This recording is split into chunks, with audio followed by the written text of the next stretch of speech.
तरह से 2 करोड़ लोग यहाँ पे हरियाणा में यहाँ पे और आप इलेक्शन में फैसला करने वाले हैं, किस तरह से इस इलेक्शन ले रहे हैं? आपके बेटे यहाँ से कैथल से चुनाव लड़ रहे हैं। सबसे पहले तो आपके माध्यम से मेरी अपील है हरियाणा के जागरूक मतदाताओं से कि प्रजातंत्र के इस पर्व में बढ़ चढ़कर हिस्सा लें, क्योंकि प्रजातंत्र की आधारशिला जनता है।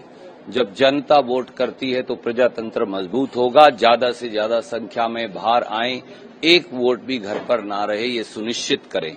ये वोट बदलाव के लिए है। बदलाव दीवार पर लिखा है, बदलाव आसमान पर है, बदलाव जमीन पर है, बदलाव लोगों के चेहरे पर है।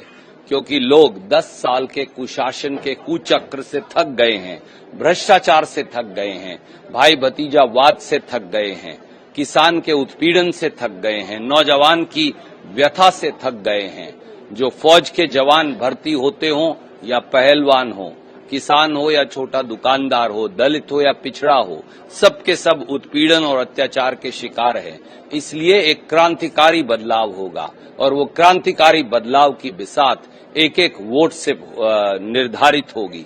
इसलिए मेरी अपील है, एक एक वोट डालिए और हरियाणा में एक क्रांतिकारी बदलाव की शुरुआत करिए। जिस तरह से आपके बेटे चुनाव में उतरे हुए हैं, बीजेपी के लीलाराम हैं, आपसे सतबीर सिंह गोयल हैं, जेजेपी के भी कैंडिडेट हैं, किसको चैलेंज आप देख रहे हैं? किस देखिए, चुनौती है केवल एक, और वो है कैथल के अंदर प्रगति, काम और तरक्की की शुरुआत करने की। बीजेपी के उम्मीदवार ने तो खुलेआम मन से कहा, आपने दिखाया भी कि वो कहते हैं कि बीजेपी के उम्मीदवार सबसे बड़े गुंडे हैं, उनसे बड़ा गुंडा कोई नहीं। राजनीति में गुंडों की जगह नहीं है।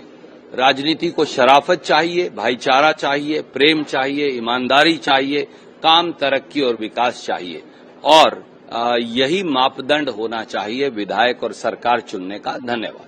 जिस तरह से सीएम फेस की बात की जा रही है, बार बार कुमारी शैलजा का नाम आ रहा है, हुड्डा जी का नाम आ रहा है, आपके भी नाम आ रहे हैं, किस तरह से देखते हैं? आकांक्षा रखना बुरी बात नहीं तो वनप्रस्थ आश्रम जाकर रिटायरमेंट ले लेनी चाहिए। स्वाभाविक तौर से अगर आपके पास हरियाणा को बदलने का विजन है, हर खेत को पानी कैसे मिलेगा, किसान का कल्याण कैसे होगा, अगर आप ये जानते हैं, आप हर घर तक पानी कैसे पहुंचाएंगे पीने का, आप दलित और बैकवर्ड समाज के हमारे भाइयों और साथियों के लिए क्या एजेंडा लेकर आएंगे, आप समाज के हर वर्ग जो उत्पीड़ित है, जो अपने आप को अलग थलग महसूस करता है, उसे बाहर कैसे लेकर आएंगे और मुख्य धारा में कैसे जोड़ेंगे, 36 बिरादरी का जुड़ाव कैसे होगा, ये सब, और प्रदेश में नई क्रांति का, औद्योगिक क्रांति, नौकरियों की क्रांति, भाईचारे की क्रांति, भल मानसियत की क्रांति, और उसके साथ साथ प्रगति और विकास की क्रांति, ये सब कैसे होगा, तो स्वाभाविक तौर से आपको आगे बढ़ना है और आपको ये आकांक्षा रखनी है कि आप प्रांत को चला सके। पर व्यक्तिगत आकांक्षा पार्टी के अनुशासन से बड़ी नहीं। आखिर में जो राहुल गांधी जी फैसला करेंगे और खड़गे साहब फैसला करेंगे, वो सबको सर्वमान्य होगा। मैं सब नेताओं की तरफ से आपको ये कह सकता हूं जिम्मेवारी से। धन्यवाद।